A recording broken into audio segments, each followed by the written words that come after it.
ഈ ഒരു വീഡിയോയിലൂടെ നമ്മൾ നോക്കാൻ പോകുന്നത് വളരെ പ്രധാനപ്പെട്ട കുറച്ച് അപ്ഡേറ്റുകളാണ്. സോ വീഡിയോയിലേക്ക് പോകുന്നതിന് മുമ്പ് ഞാൻ എപ്പോഴും നിങ്ങളോട് പറയുന്ന ഒരു കാര്യമാണ് നിങ്ങളുടെ ലൈക്ക്. സോ നിങ്ങളുടെ ലൈക്ക് ഭയങ്കര ഇമ്പോർട്ടൻ്റ് ആണ്.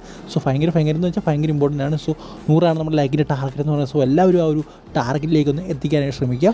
ജെയിംസ് കോട്ടെ എന്ന് പറയുന്ന താരത്തെ ഇപ്പോൾ നമ്മുടെ കാലിക്കറ്റ് FC സൈൻ ചെയ്തിരിക്കുകയാണ്. സോ ഇതിൻ്റെ ഒരു സ്റ്റാറ്റൊക്കെ നോക്കുകയാണെങ്കിൽ ഒരു ബിലോ ആവറേജ് സ്റ്റാർട്ട് പ്ലെയർ എന്ന് തന്നെ പറയണം. കാരണം ഈ തോന്നിയില്ല കാലിക്കറ്റ് FC ഇങ്ങനൊരു പ്ലെയറിനെ സൈൻ ചെയ്യുമെന്ന്. കാരണം ഈ ഒരു അവസ്ഥയിൽ അതായത് നമുക്കറിയാം ഈ ഒരു സ്റ്റേജിൻ്റെ തുടക്കമാണ്. സോ വമ്പൻ പ്ലേയേഴ്സിനെയാണ് എല്ലാവരും പ്രതീക്ഷിക്കുന്നത്.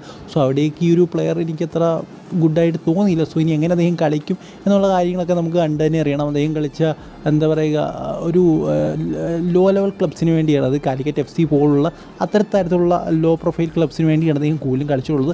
അവിടെയും അത്ര വലിയ പെർഫോമൻസ് ഒന്നും നമുക്ക് കാണാൻ സാധിക്കില്ല. പക്ഷേ ഒരു വെർസറ്റാലിറ്റി ഉള്ളൊരു താരമാണ്. Defensive midfield, centre back, right back ഒക്കെ പൊസിഷനിൽ കളിക്കുമ്പോൾ നമുക്ക് കാണാൻ സാധിക്കുന്നുണ്ട്. സോ എന്തായാലും ഒരു എന്താ പറയുക ഒരു അത്ര വലിയൊരു താരമൊന്നും അല്ല അദ്ദേഹം. അദ്ദേഹം ഇനി കളിക്കാറങ്ങുമ്പോൾ മാത്രമേ നമുക്കറിയാൻ സാധിക്കത്തുള്ളൂ ഏത് രീതിയിലുള്ളൊരു താരമായിരിക്കും അദ്ദേഹം എന്നുള്ള കാര്യം. ഇനി അടുത്ത അപ്ഡേറ്റ് എന്ന് പറയുന്നത് നമ്മുടെ കേരള ബ്ലാസ്റ്റേഴ്സുമായി ബന്ധപ്പെട്ടുള്ള അപ്ഡേറ്റ് ആണ്. അത് ഡ്യൂറൻ കപ്പിൻ്റെ ചരിത്രത്തിൽ ഹിസ്റ്ററിയിൽ കേരള ബ്ലാസ്റ്റേഴ്സിന് വേണ്ടി ഏറ്റവും കൂടുതൽ ഗോൾ കോൺട്രിബ്യൂഷൻ നടത്തിയിട്ടുള്ള താരമായിട്ട് മാറിയിരിക്കുകയാണ് ഇപ്പോൾ നമ്മുടെ ഐമൻ. ഏതാണ്ട് 10 കളികളിൽ നിന്ന് അദ്ദേഹം 6 ഗോളും 3 അസിസ്റ്റുമാണ് നേടിയിരിക്കുന്നത്. ഇത് ഏതാണ്ട് 9 ഗോൾ കോൺട്രിബ്യൂഷൻ എന്നാണ് പറയണം. സോ ഐമനെ സംബന്ധിച്ചിടത്തോളം ഇതൊരു നല്ല റെക്കോർഡാണ്. അതുപോലെ തന്നെ എനിക്കൊന്ന് 3ാമത്തെ സ്ഥാനത്താണ് top Indian goal scorers for Kerala ബ്ലാസ്റ്റേഴ്സിൻ്റെ ലിസ്റ്റ്. എനിക്കൊന്ന് 3ാം സ്ഥാനത്താണ് അദ്ദേഹം തോന്നുന്നത്. ഏതാണ്ട് 8 ഗോളുകൾ 35 മത്സരങ്ങളിൽ നിന്ന്.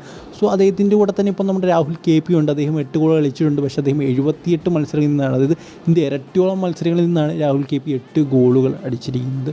സോ എന്തായാലും അദ്ദേഹത്തിന് ഈ ഒരു സീസണോടെ തന്നെ മിക്കവാറും കേരള ബ്ലാസ്റ്റേഴ്സിന് ഒരു ഇന്ത്യൻ ടോപ്പ് സ്കോറായിട്ട് മാറാൻ സാധിക്കും എന്ന് തന്നെയാണ് ഞാൻ വിചാരിക്കുന്നത്. അടുത്ത അപ്ഡേറ്റ് എന്ന് പറയുന്നത് സ്പെയിൻ്റെ സൂപ്പർ താരമായ ഡാനി ഓൾമോ ഇപ്പോൾ ഏതാണ്ടൊക്കെ സ്വന്തമാക്കിയ രീതിയിലാണ് ബാഴ്സലോണ എന്നാണ് നമുക്കറിയാൻ സാധിക്കുന്നത്.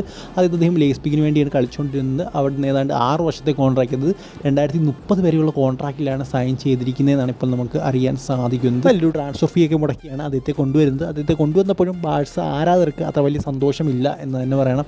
കാരണം സാധാരണ താരങ്ങൾ വരുന്ന പോലത്തെ ഒരു അപ്രോച്ച് അല്ല അദ്ദേഹം വരുമ്പോൾ സോഷ്യൽ മീഡിയയിലൊക്കെ കിട്ടിക്കൊണ്ടിരിക്കുന്നത്. അദ്ദേഹം വേണ്ട എന്ന തരത്തിലൊക്കെയാണ് ഫാൻസ് പറയുന്നത്. എനിക്കൊന്നും എല്ലാവർക്കും നിക്കോ വില്യംസ് പറഞ്ഞതെന്ന് തോന്നുന്നു. അതിൻ്റെ അതുകൊണ്ടായിരിക്കാം ഞാൻ ഒരു തരത്തിലുള്ള ഫുട്ബോൾ അത്ര രീതിയിൽ ക്ലീനായിട്ട് ഫോളോ ചെയ്യാത്തതുകൊണ്ട് എനിക്ക് അതിനെക്കുറിച്ച് അധികം അറിയില്ല. എന്തായാലും ഫബ്രീസിയോ റൊമാനോ തന്നെയാണ് ഈ ഒരു കാര്യം പറഞ്ഞിരിക്കുന്നത്. ഡാനി ഓൾമോ നമ്മുടെ ബാഴ്സലോണയിലേക്ക് വരാൻ പോവുകയാണെന്ന്.